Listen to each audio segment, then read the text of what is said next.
Hey, I'm Sarah Holbrook. I'm the Executive Director of the Pinhead Institute here in Telluride, Colorado. And guess what? I get to interview Telluride's Mayor, Sean Murphy. Hi, Sarah. How you Good doing? to be back. Yeah, so happy to see you. So 2 days ago was the new town council meeting. Correct. And it was the new town council. Right. Talk about that. We had on November 28th, it was our first council meeting following the election. And so we have one returning council member, Todd Brown, who was reelected. And we have 3 new town council folks. Wow. So Geneva Shawnette, and Jesse Ray Arguelles McConnell, and Tom Watkinson. Yeah, So, exactly. And now there's some returning who just weren't up for, their seats weren't up. Right, So, Lars Carlson, Delaney Young, and me. yeah, awesome. So we were the returnees. Wow, so it's as many new people as it is old people. Well, you know what? Since Todd was reelected, it's kind of a tie, I guess. Right. He's a hybrid now since he's new and old. New and old, yeah, exactly. Yeah, but you're right. So I hear it was a long meeting. What are the headlines? Let's try to make this meeting a little bit more brief than the town council meeting We promise was. not to go 10 hours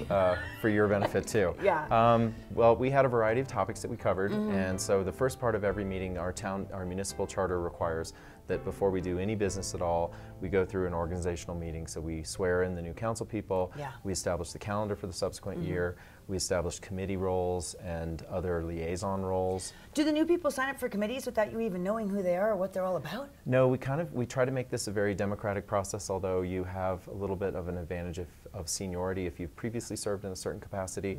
There's no hard and fast rule, but my polite gentlemanly approach hope is that we offer an incumbent who's served in a certain role whether or not he or she wishes to continue, and if the answer is no, then obviously it goes up for grabs. To one of the newbies. But we had 3 people who left council, and so we had various committee and liaison assignments that had been not filled by those folks, and so we had plenty of new roles or empty vacancies to assign, so we basically just let people volunteer, and it worked itself out. What's the most popular committee?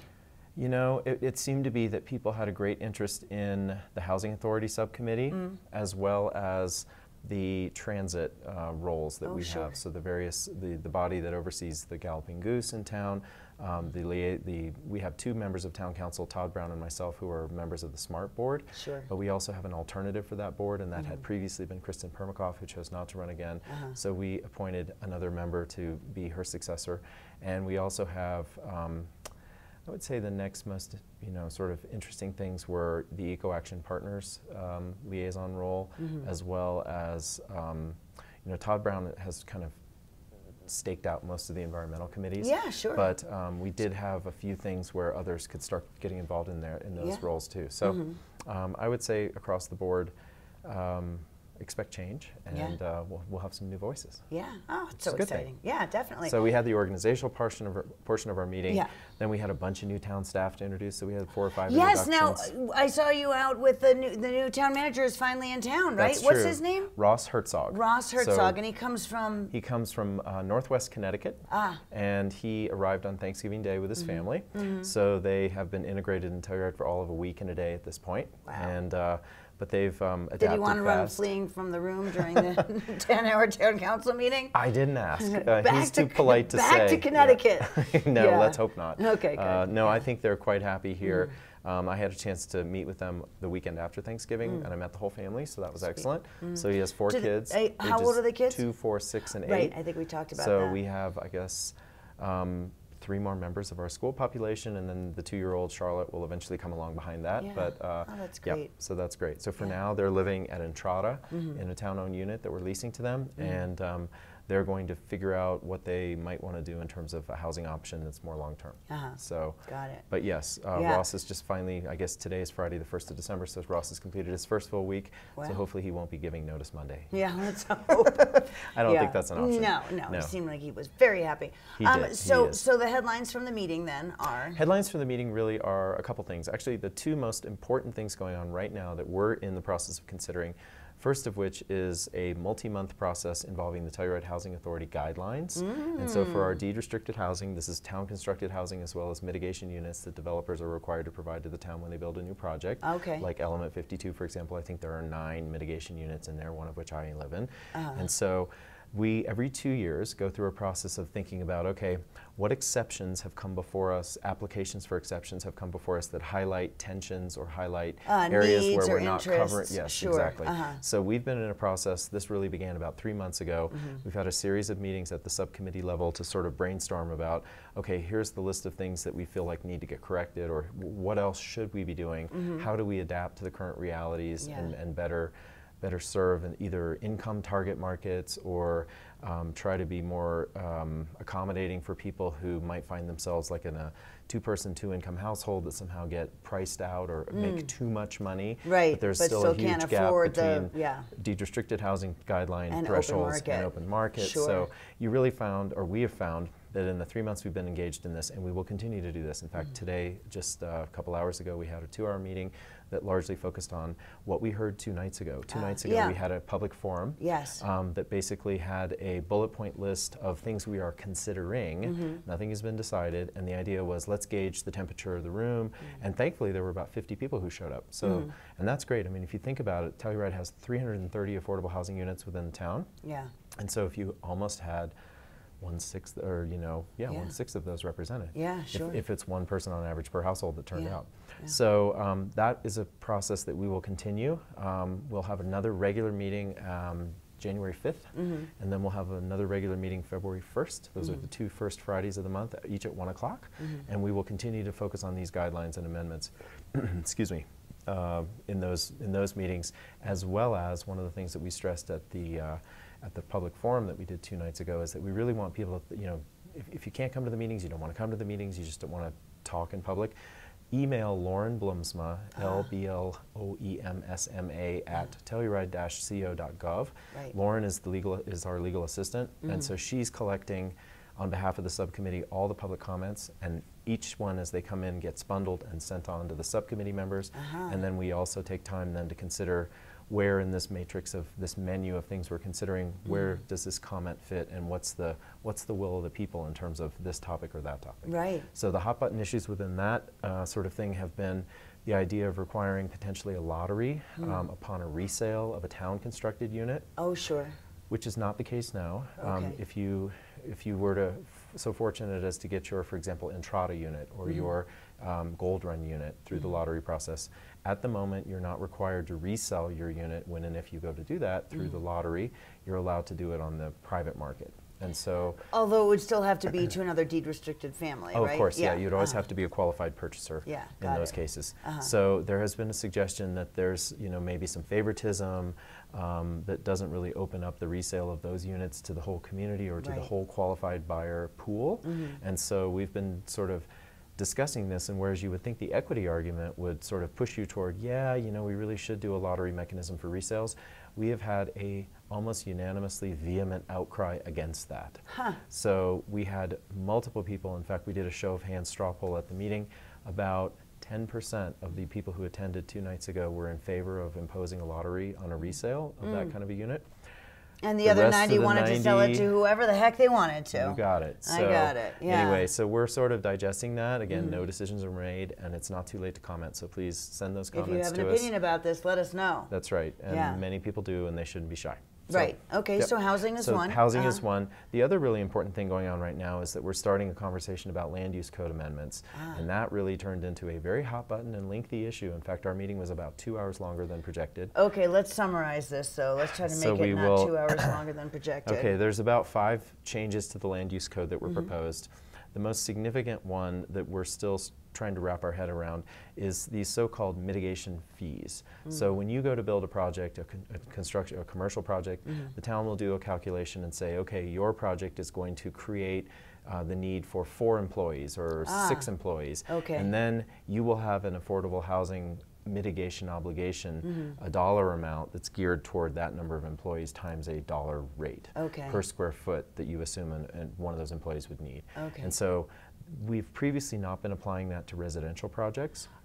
So since 2009 at least, we've had the ability for people to build houses of any size or do additions of any size and not be have a caretaker subject unit to exactly.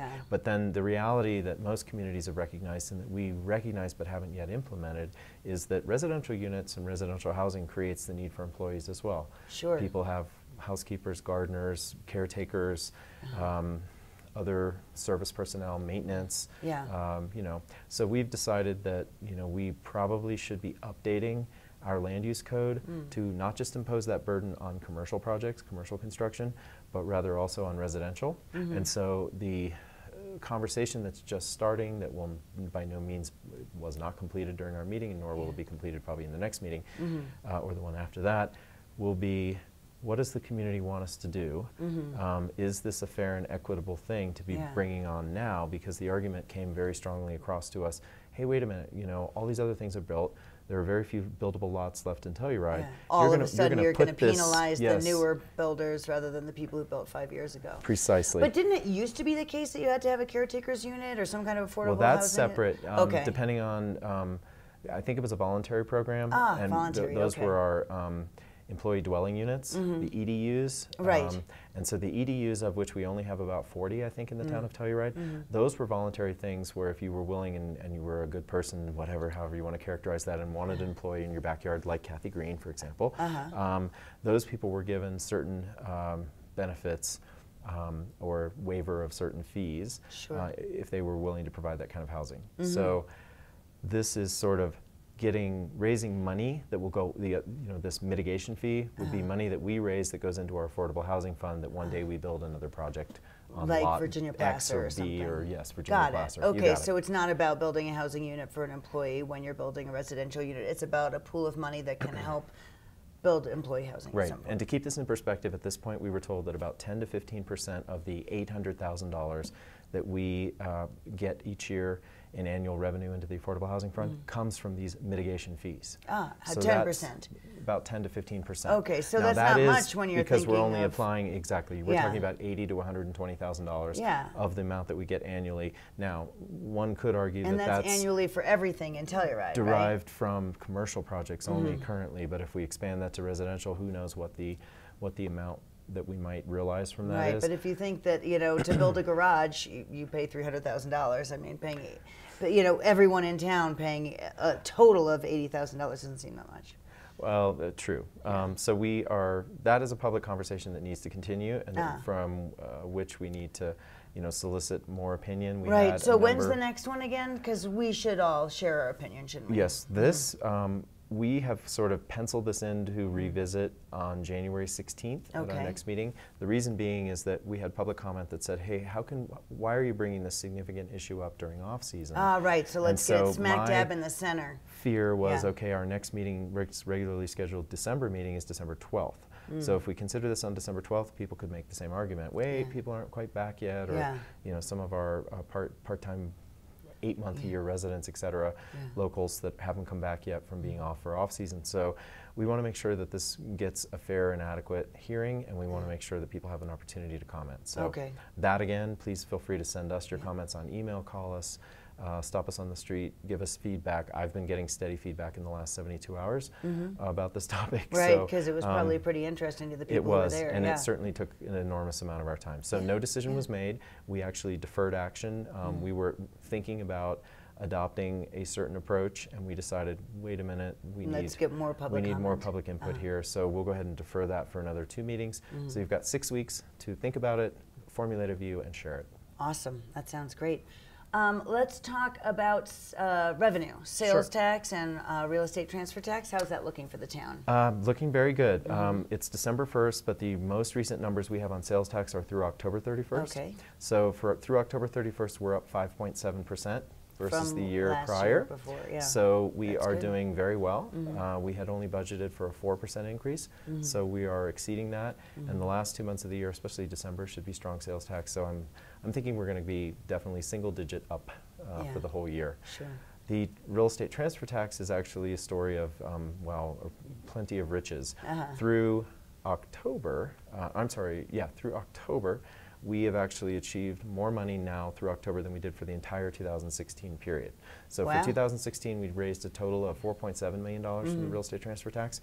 Through October of 2017, we have raised almost 5.1 million. Wow. So November and December, November doesn't historically have lots of closings, but December does. Oh, sure. So we're expecting that if you look at the numbers from last year, from 2016, the month of November was about 200,000. The month of December was another 600,000. Wow. So there's maybe another 800,000 to $1 million that could come in on top of the 5. Wow. So the nice Another news is 20% up we'll over. have a nice cushion. Yeah. And remind me, where does that money go to? That's not to salaries. That's to special capital projects. So projects. for our streets, for our pipes, for our infrastructure facilities, like a wastewater treatment plant that we need to start saving for. So yes, it's nice to have surpluses of that nature that we can figure out where to Let's go like that. this. Yeah, there we go. Thank you for buying housing. Exactly. Oh, that's great. So, that's great news. But and thank you for shopping at Clark's too, and at our local retailers. Yeah, exactly. Because that all that counts, and restaurants and bars. Yeah, so, for sure. No, the good news is, you know, if you look at this over a long, Councilperson Brown, Todd Brown, now Mayor Pro Tem Brown, will tell you that if studied over like 20-year snapshots, there is generally a 6% increase over time, on average, year in, year out, for sales tax growth that we've experienced here. Okay. So we are really tracking, just slightly below that at this point, but it's we're not going crazy and over allocating, but the sales tax money goes for our general fund, and that pays salaries, keeps the lights on at town hall, keeps the street lights on, provides the basic everyday services that your town government does. So the nice news is we have reserve accounts for most of our sub-operating funds within the general account. We have a very healthy, like 30 to 40% reserve in our general account. Yeah. So what does that mean? If we stop collecting sales tax, we could pay 30 to 40% of our bills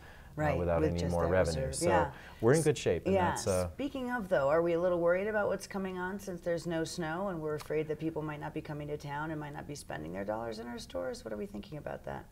I'm using the royal we. That's a very good question. I mean, as you recall, last year we had a similar delay in the opening date for the ski resort. I see you're wearing your Bring on the Snow sweater here. A little wishful thinking. Yes. Subtle, sort of, maybe.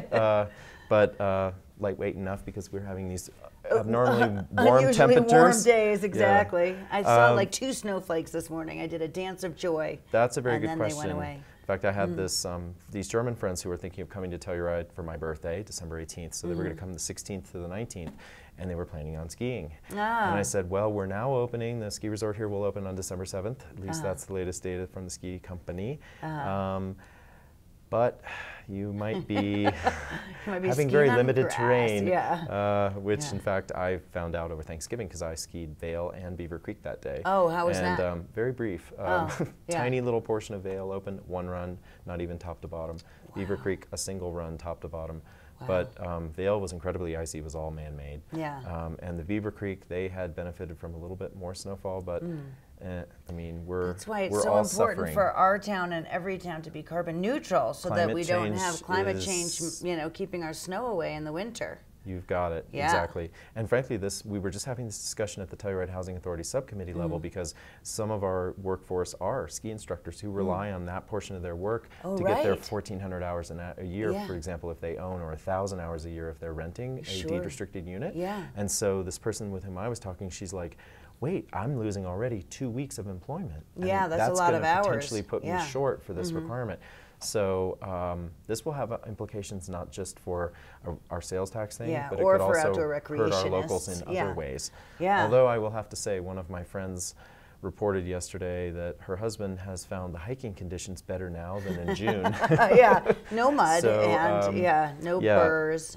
So if you can't ski, please hike. I guess is the thing. And anybody wanting to visit, you're here for hiking nirvana. It's really good right now. Come Beautiful on by. warm days. If you're watching this elsewhere, come to Telluride. It's still really great here. And you don't have to worry about slipping on the ice and breaking your arm. That's an excellent point. In fact, I hope my mom doesn't watch this because I kind of dissuaded her from coming at Christmas because I've said to her, previous years you've had sidewalk slipperiness issues. And he does want you here, Mom. It's just getting very dangerous when it's winter and it's cold. Exactly. That could happen in a week. Any minute now. Yeah, for sure. Within the next 24 days, the conditions are going to be ripe. But we'll see. But anyway, I guess that is a silver lining, but it's not really the result we hoped for. I.e. no dry sidewalks at this time of the year. Yeah, right. That's not what we hoped for sure. I haven't even put my snow tires on yet, and that hasn't bothered me, which is unusual.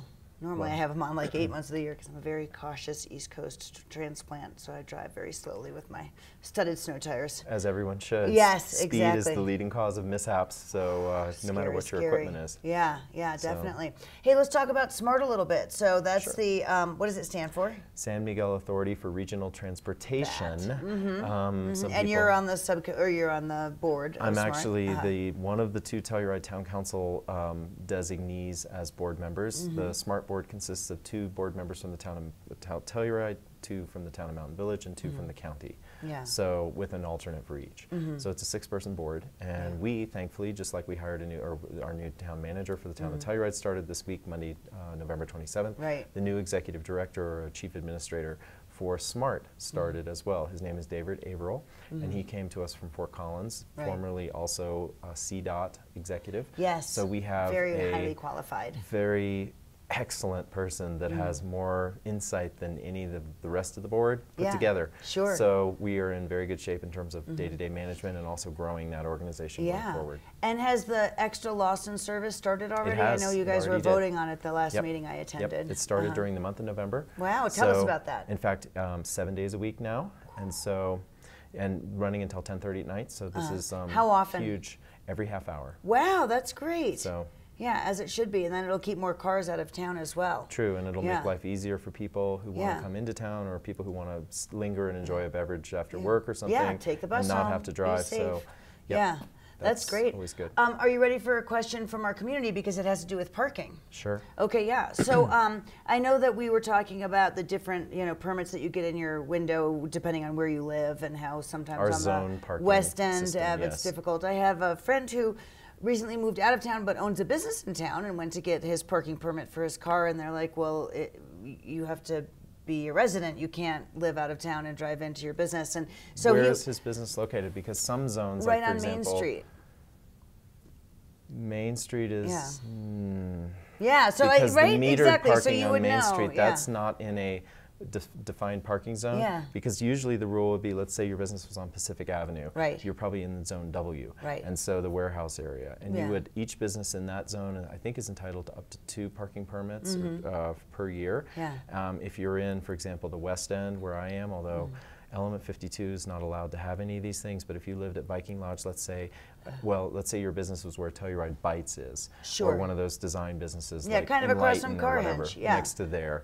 Okay, so now in that zone, as of 4 or 5 weeks ago, in that zone, each business is entitled to 1 parking pass. Ah, okay. So, but the ones that are on Main Street think that people can park on Main Street. So the thing we need to do is have people organized who find themselves in that situation, have your friend and like 5 or 6 others that are in the same similar predicament, write to us, and maybe we can the rallying cry of the commons.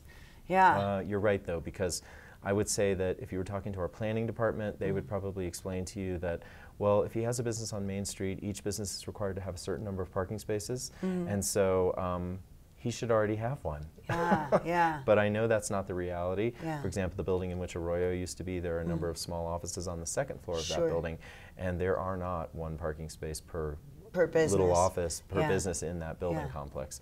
So I'm not surprised to hear that, and if we get enough of an outcry from people who are finding themselves in that predicament, then I would assume that we can make some sort of an adjustment. Yeah. We just need to hear from everybody. So. Yeah. But excellent. Very good question. I didn't realize. I thought we had more or less accommodated, and there aren't any businesses I know of that are on the way East End now, because that's really the only section of town around Janie Goldberg's house that's not regulated anymore. The rest of us pretty much are in a parking zone of some sort, which basically means there's a limit of 2 hours for visitors to be parking in those areas. And residents get the sticker, and then they stay there as long as they want, except for if it's a day when you're supposed to move your car. Right. Yeah, so, exactly. I always have to pay attention to the signs. Is it a Wednesday day? Is it a Tuesday day? Yeah, and I guess, you know, this is a code enforcement matter, but I've been wondering about this, and I've actually strayed from parking in those, you know, some of our streets have that no parking November 1st to April 1st. Yes. And yet it's December 1st and there's nothing on the street. So you're sort of like, can I park there or can I park not? there? And so these signs are made so that we can flip them up. And so I think they should be flipped we need down to have until them it snows. Yeah, exactly. They should be covered up, you know, flipped up, thereby covered. Right, exactly. The ones right outside my house are not flippable, and they say no parking, and I do not park there. Although I sure Yeah. could. No, that's another area where let us know. And yeah, I'll we cut will, the sign in half for you and screw it up until it's time to snow. We'll pass the word along to Public Works. Exactly, exactly. Not like they don't have a lot on their hands already, though. I'm sure they're busy all the time with all the other beautiful things that they're doing to keep our town's lights on and everything. Oh, it's a beautiful. There's like a kind of a beautiful sunset out there right now. Well, you know, this noon I was sitting on Main Street and it was like lightly snowing for about 2 minutes, and it was sort of an evil tease, but anyway. Yeah. So as always, the other question is, what about more employee or low-cost housing? So what's going on? We're very excited about the Virginia Plaster project. Yep, as we all know, the Virginia Plaster, if you're not sick of me saying it already, the Virginia Plaster project should be completed in May and June, respectively, the 2 phases of that. I wonder if they can do more work because it's so mild. Does that speed up things? Well, where we are right now is, yes, the boarding house has some structural elements still going in, but the 2-bedroom units they're at the interior finishing phase, so they doesn't matter to them. The 3 tiny houses aren't there yet, so we might be able to make more progress, but our goal is to have those 12 2-bedroom apartments and the 6 1-bedroom/studios online for rental as of May of 2018. Wow, that's then soon. in June or early July, we're hoping that the boarding house will be completed, so then that housing for 48 people, okay, 46. I have to ask, who of the 48 people are going to wash the dishes in the common kitchen? Well, there'll be a dorm mother or father that lives on site, and so hopefully there'll be peer pressure, not only from your neighbors within that structure, but also from the on-site resident manager. Oh, okay. So I think that...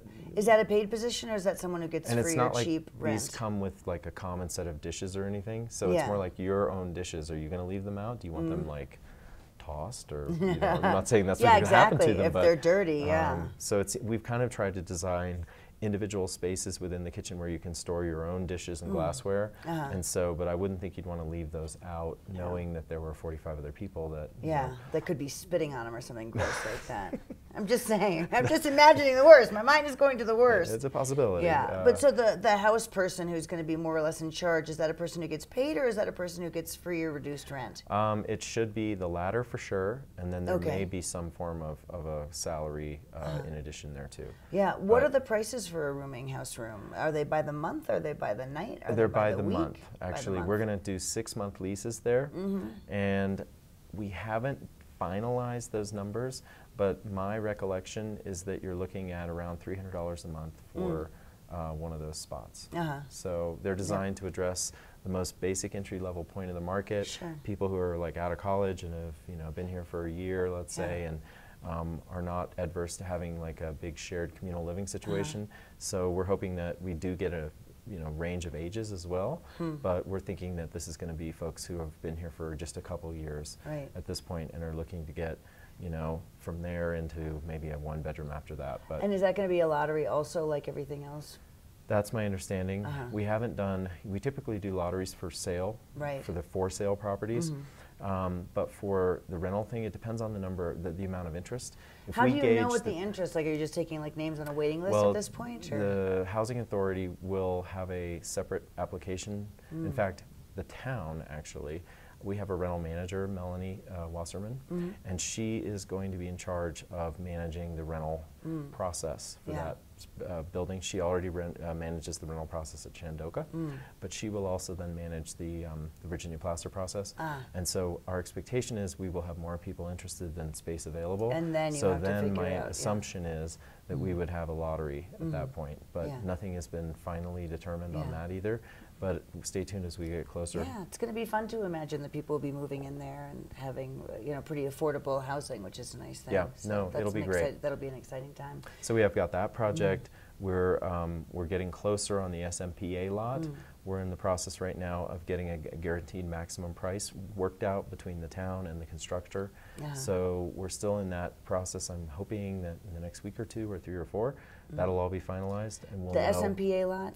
The SMPA lot is where it's across at from the Four Bake to Tell You Corners. Ride, where AHA School is envisioned to go into on a 3-level basis, 10 units of affordable housing above it, and a 70 to 72 space parking garage below that. So that building hopefully will have all of the logistics and the pricing worked out by the next month or so. And that will kind of go, the housing that's there will go along the lines of how the Spruce Street housing went, is that? My assumption is that housing will be for sale. So those 10 units probably would be, they will be in a lottery if they're for sale.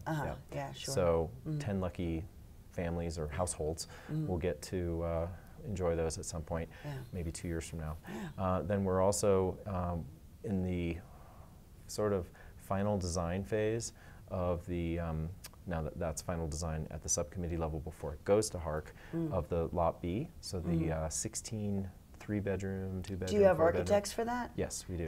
In-town architects or out-of-town architects? We have an architect who has an office in town. It's Charles Cuniff Architects. So Jim Kehoe is the local managing architect for them.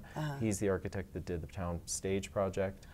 Sure. He's done the redesign work for the town hall and Rebecca Hall that one day may happen. I was going to say, because that doesn't look like that's been redesigned anytime recently, Sean. Well, frankly, one of those buildings needs to be scraped, Rebecca Hall, and the other building, Town Hall, needs a lot of TLC. But you're right. So this is another public housing plan, but it's not going to be built by the same people who did the Spruce Street housing. No, that was, I think that was Peter Lund. No, Peter did the design firm.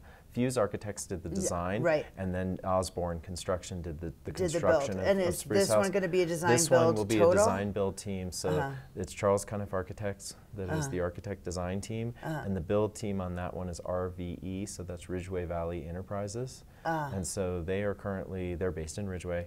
They have, I think, their main office is in Montrose at this point because they're doing 2 huge projects in Montrose as well.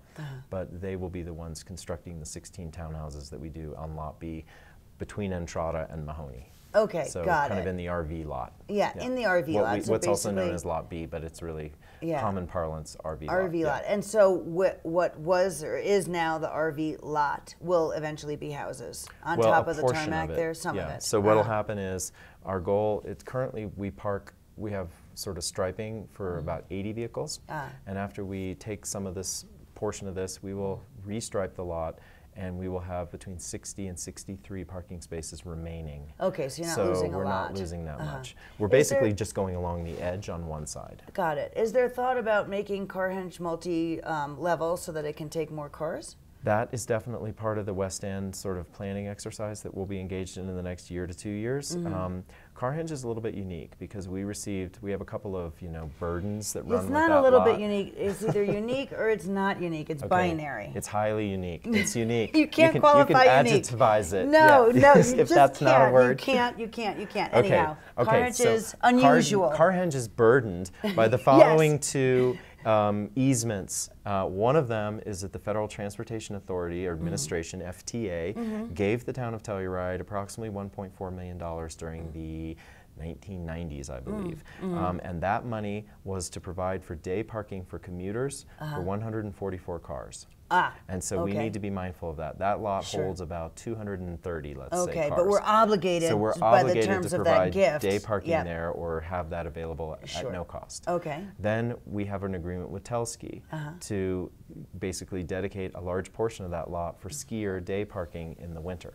Okay, so commuters if we wanted and skiers, to do something, that really does force you to do a multi-level structure for parking. Because we need to keep at least 144 parking spaces available for free for commuters and or day skiers throughout the year. Right. So we do have, however, the opportunity, we could potentially pay back the $1.4 million to the federal government, and then say, hey, thereby relieving the obligation. Then we're left with the obligation that's burdening that lot to Telski. Right. So that question is, okay, that too could shift, perhaps, over to Carhenge, over to the Shandoka lot, if we were there again to build another tier of parking. Right. So really this... those considerations, though, makes it sound like you're thinking of not having parking at Carhenge, but having actual habitation or some kind of building. I'm talking about... I think that there will...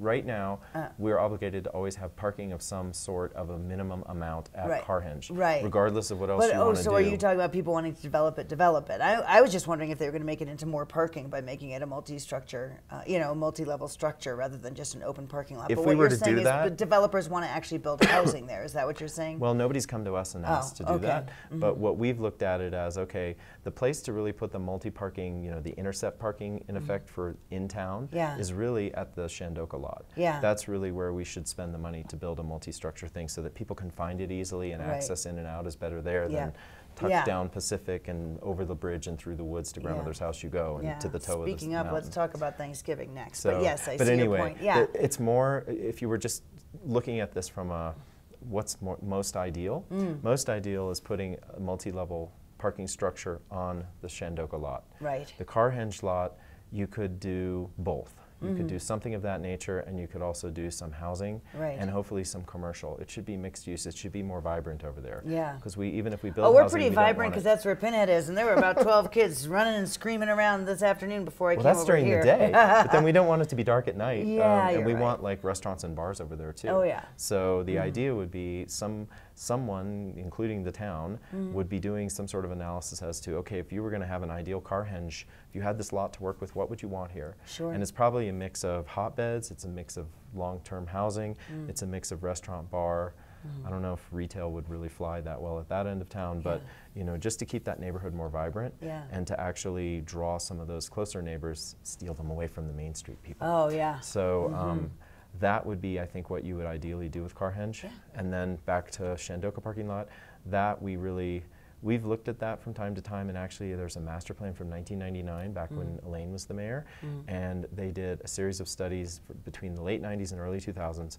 They basically said, yes, the most efficient, smart place to put intercept parking is in that location. It's right there. And we are going to start in 2018 a pedestrian circulation analysis for the west end, because you know portions of Pacific Street are narrow, the sidewalks are narrow or non-existent, and so what we'd like to do is really make sure that we create and honor the pedestrian experience first and foremost through there, and then secondarily we figure out where we shove the cars. Got it. But that will go hand in hand when we're talking about so probably the west not end. 2018.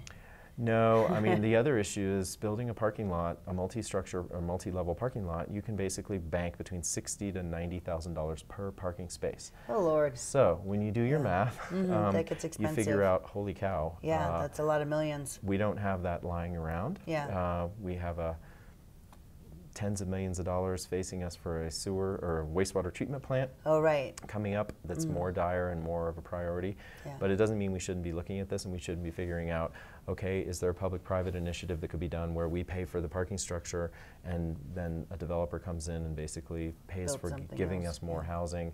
Maybe they get some free market units and they're able to sell some at the deed restricted. So that's a work in progress, but parking obviously will continue to become more of a highly sought and scarce commodity. So the county's doing an intercept lot down in Lawson, and with the increased bus service, hopefully that'll take off some of the pressure, right? Well, that's true. We're hoping that will be a 120 space parking facility down there, sort of in between the Conoco station. Well, there's a little bit of a commercial thing going on there, and the lumber yard. Yeah, sure. So the county received $1.5 million from the state, and in fact, David Averill, our new transit executive director for SMART, signed the check. Signed the check for the CDOT grant in those days. And so the county has very wisely been engaged in a planning process and has brought SMART into that process. So they've designed a circulation pattern there that will accommodate SMART transit as well as parking for about 120 vehicles. It's going to be a brave new world. Exactly, and they're actually